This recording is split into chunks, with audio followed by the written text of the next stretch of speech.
அண்மை செய்தியை பார்த்துக் கொண்டிருக்கிறோம். இன்றைய தினம் தமிழக பட்ஜெட் அறிவிக்கப்பட்டுள்ள நிலையில் அறிவிப்புகள் எல்லாம் நடைமுறைக்கு வருமா என்று தாவேக தலைவர் விஜய் கேள்வி எழுப்பியிருக்கிறார்.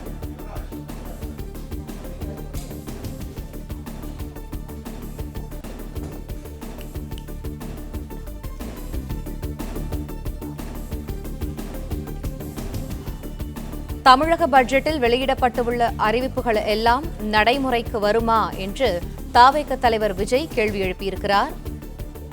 விளம்பர மாடல் திமுக அரசின் கடந்த கால அறிவிப்புகள் விளம்பரமாக மட்டுமே உள்ளன என்றும் அவர் தெரிவித்திருக்கிறார். இது தொடர்பான கூடுதல் தகவல்களுடன் இணைகிறார் எமது செய்தியாளர் யுவராஜ். யுவராஜ், வணக்கம். முழு விவரங்கள் என்ன?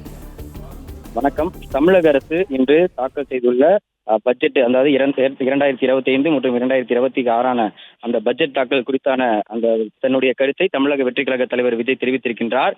அதில் மக்களை மறந்த திமுக அரசின் பட்ஜெட் என்கின்ற அந்த தலைப்பில் இந்த அறிக்கையானது வெளியிடப்பட்டிருக்கின்றது. அதில் குறிப்பாக அவர் சொல்லப்படுகின்றது, தமிழக அரசின் 2025-6 ஆண்டுக்கான நிதிநிலை அறிக்கையில் புதிதாக 9 இடங்களில் தொழிற்பேட்டை அமைக்கப்படும். பெற்றோர் இல்லாத குழந்தைகளுக்கு மாதந்தோறும் உதவித்தொகை, ஈட்டிய விடுப்புச்சரண், 15 நாட்கள் வரை பணப்பலன், 10 லட்சம் வரை மதிப்புள்ள சொத்தை பெண்கள் பெயரில் பதிவு செய்தால் பதிவுத் தொகையில் சலுகை போன்ற அறிவிப்புகளை வரவேற்கிறோம் என்று அதில் குறிப்பிட்டிருக்கின்றார்.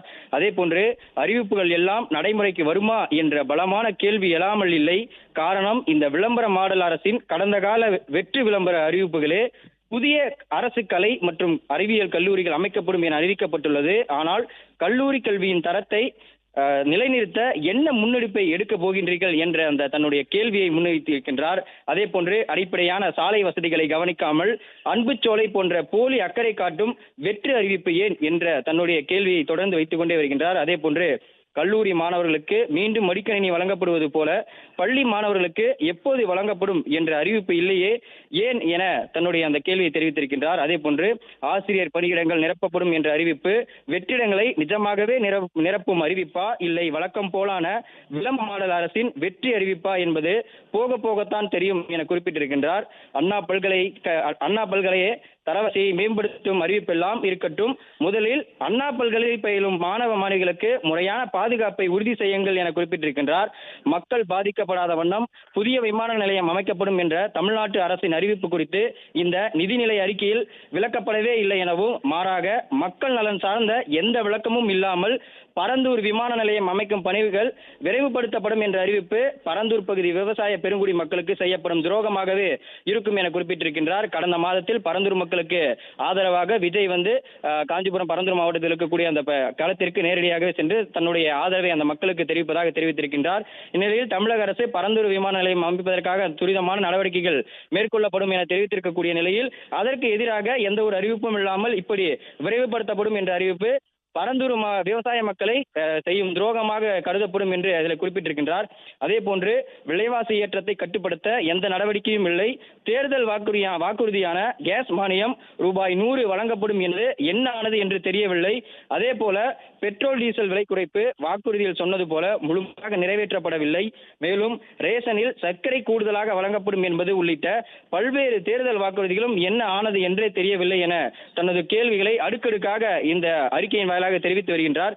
அதே போன்று பொதுமக்களை வெகுவாக பாதிக்கும் 2 மாதங்களுக்கு ஒரு முறை வசூலிக்கப்படும் மின்சார கட்டணம் மாதந்தோறும் செலுத்தக்கூடியதாக மாற்றப்படும் என்ற தேர்தல் வாக்குறுதி என்ன ஆனதோ, வெற்றி விளம்பர அரசுக்கே வெளிச்சம் என்று தன்னுடைய அந்த கேள்விகளை திணித்துக் கொண்டே வருகின்றார். அதே போன்று அரசு ஊழியர்களுக்கு கூடுதல் குடியிருப்புகள் கட்டுவது இருக்கட்டும், அரசு ஊழியர்களின் லட்சக்கணக்கான குடும்பங்கள் நலன் சார்ந்த ஜாக்டோ ஜியோ கூட்டமைப்பின் முக்கிய கோரிக்கையான அரசு ஊழியர்கள் மற்றும் ஆசிரியர்களின் பழைய ஓய்வூதிய திட்டம் மீண்டும் அமல்படுத்துவது, பணி நிரந்தரம் குறித்த அறிவிப்பு எதுவும் இல்லை. அதே போன்று இந்த நிதிநிலை அறிக்கையில் பெரும்பான்மையாக ஏதேதோ அறிவிப்புகள் என்று போலித்தனமே அதிகம் உள்ளது. ஆனால் சாதாரண நிலையில் இருக்கும் பொதுமக்கள் நேரடியாக பலனடையும் அறிவிப்புகள் ஏதும் மற்றதாகவே இருக்கின்றது. விளம்பர மாடல் அரசின் மறைமுக முதலாளியாக இருக்கும் ஒன்றிய பாஜக அரசு பட்ஜெட்டில் டெல்லியில் இருந்து கொண்டு தமிழ்நாட்டையே மறந்து ஒதுக்கியது. இந்த விளம்பர மாடல் அரசு தமிழ்நாட்டிலேயே இருந்து கொண்டு தமிழ்நாட்டு மக்களின் நலன்களை மறந்துவிட்டு ஒரு பட்ஜெட்டை வெளியிட்டுள்ளது. இதுதான் இவர்கள் இருவரும் ஒரே மனநிலை கொண்ட உறவுக்காரர்கள் என்பதற்கான உறுதிப்பாடாகும் என்ற தன்னுடைய கருத்தை நிலையாக கூறியிருக்கின்றார். அதே போன்று மக்களை பற்றி கவலைப்படாமல் தேர்தல் வாக்குறுதிகளை காற்றில் பறக்க விட்டு வெற்றி காகிதத்தால் பட்டம் விடும் பாசாங்க வேலையே இந்த பட்ஜெட் அறிவிப்பு.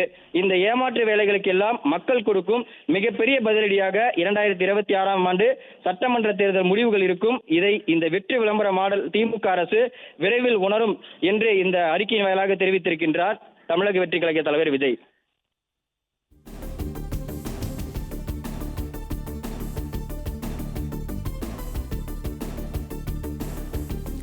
நன்றி யுவராஜ், விரிவான தகவல்களுக்கு.